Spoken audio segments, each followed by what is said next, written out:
Saya seringkali pesankan, bahkan di sesi tadi sebelum kami hadir di sini, bahwa setiap detik yang Allah berikan kesempatannya kepada kita, itu kaidahnya di dalam Al-Quran jangan sampai terbuang, tidak mendapat nilai di sisi Allah.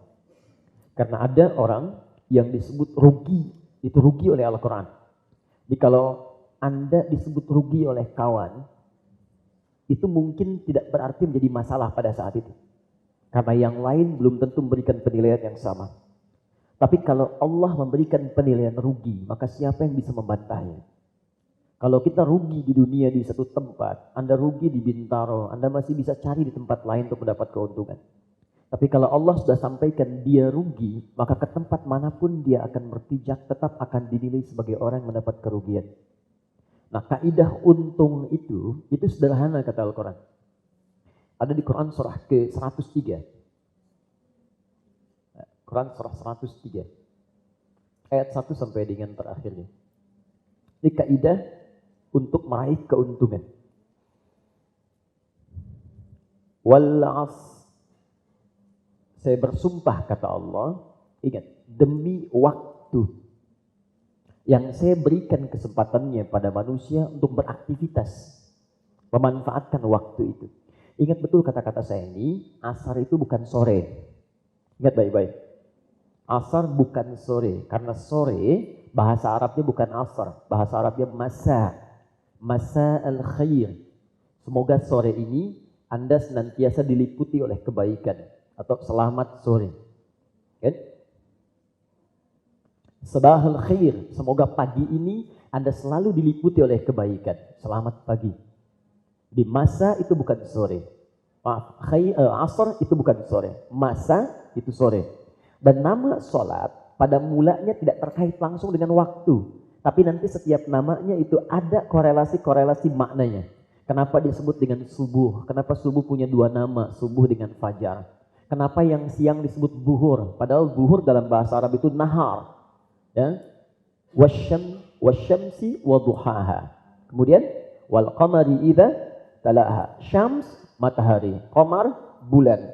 Tapi ketika menyebut malam, lail, siang, nahar. Wal laili idza yaghsha, wan nahari idza. Baik, jadi lail, nahar. Tapi salat siang bukan salat nahar, tapi salat zuhur.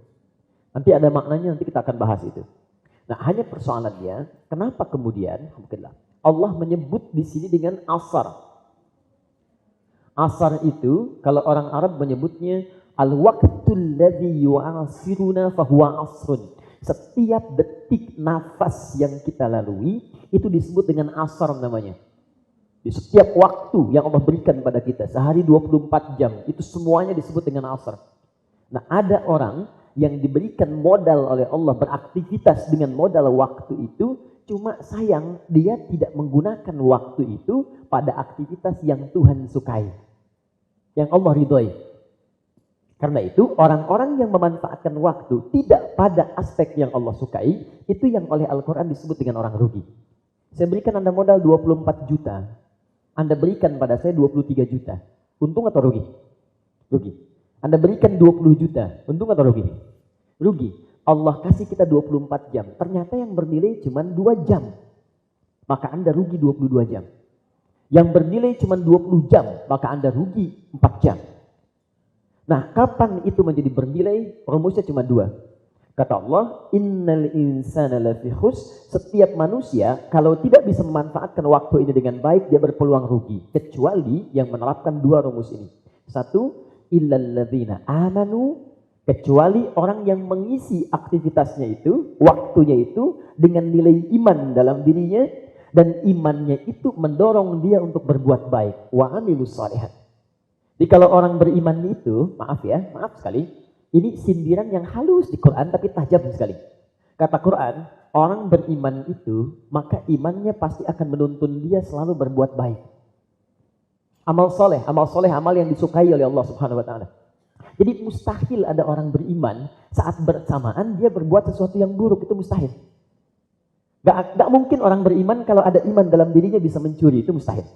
Karena imannya akan mengarahkan dia pada yang baik dan mencegah dari sesuatu yang buruk. Mustahil ada orang beriman menipu. Mustahil ada orang beriman menggunjing.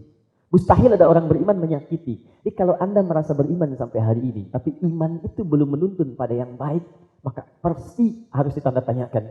Ada yang salah dengan imannya. Ada yang belum maksimal dengan itu.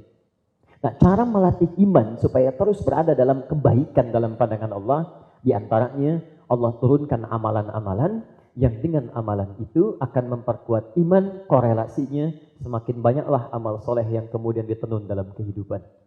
Di antara latihan itu, di antara yang paling utama adalah sholat. Sholat inilah yang pertama kali diperintahkan, sholat inilah yang pertama kali dicontohkan oleh Nabi, yang di antara tujuannya melatih kita untuk semakin menguat keimanan kepada Allah, dekat dengan Allah, sehingga dampaknya amal solehnya naik, yang salahnya itu turun. Mohon maaf, kalau selama ini kita sholat, kemudian belum menghasilkan kebaikan dari sholat itu, mencegah yang tidak baik, menaikkan yang baik, berarti ada cara sholatnya yang harus diperbaharui. Perhatikan kembali keterangan di Quran surah ke-29 ayat ke-45. Kalau orang sholatnya itu benar, pasti akan tercegah dari semua sumber keburukan. Innas sholata tanha 'anil fahsya. Teman-teman yang baru bergabung nanti silahkan cek kembali tayangan kita di sesi yang lalu. Jadi kalau orang sholatnya benar kata Allah, dia akan tercegah dari dua sumber keburukan. Cuman dua, kalau bukan fahsya, mungkar.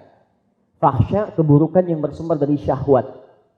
Maaf ya, maaf sekali. Pornografi, porno aksi, LGBT, kata-kata jorok, kotor, itu termasuk bagian dari fahsya. Jadi kalau ada orang, maaf, seringkali lisannya berkata yang kotor, yang jorok, yang tidak baik, dia tidak sholat, mungkin karena tidak sholat itu. Tapi kalau ada orang sholat, tapi lisannya masih kotor, pasti ada yang salah dengan sholatnya. Mungkar, sesuatu yang diingkari oleh hati, sumbernya nafsu perut dengan akal.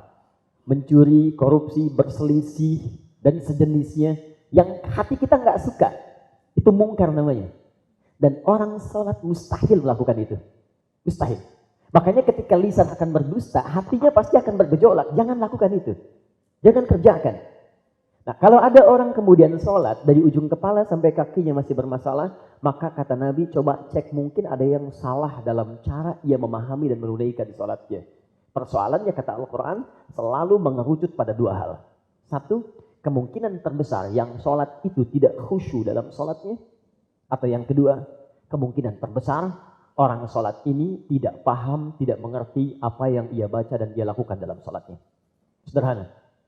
Nah, jadi teman-teman, ukurannya adalah jika ada beberapa orang menunaikan pekerjaan yang sama, yang lain jadi bagus, yang satu dua tidak bagus, maka jangan salahkan kemudian perbuatannya. Coba dicek apa yang tidak menjadikan baik di dua orang ini. Sekarang ukuran kita yang paling buruk saja. Jahiliyah itu paling buruk. Kalau ada penipu, di jahiliyah itu paling buruk tipuannya. Kalau ada pendusta, orang jahiliyah itu paling luar biasa kreatif dustanya. Kalau ada, mohon maaf misalnya, pemukul, preman, pembegal, pembunuh, orang jahiliyah lebih dahsyat kejahatannya. Tapi ketika turun kemudian perintah sholat, mereka beriman, dibimbing untuk sholat. Bagaimana bisa yang kasar berubah? Pemukul jadi perangkul, pencela jadi pecinta, yang rakus jadi begitu dermawan. Itu perubahannya luar biasa. Bergerak drastis, berubah jadi lebih baik. Sekarang sholatnya tidak berubah. Bacaannya sama, tuntunannya serupa. Kenapa hasilnya berbeda? Saya selalu katakan, kalau peci tidak masuk dengan ukuran kepala, jangan potong kepalanya. Tapi sesuaikan pecinya, barangkali itu yang belum nampak dalam kehidupan kita. Baik.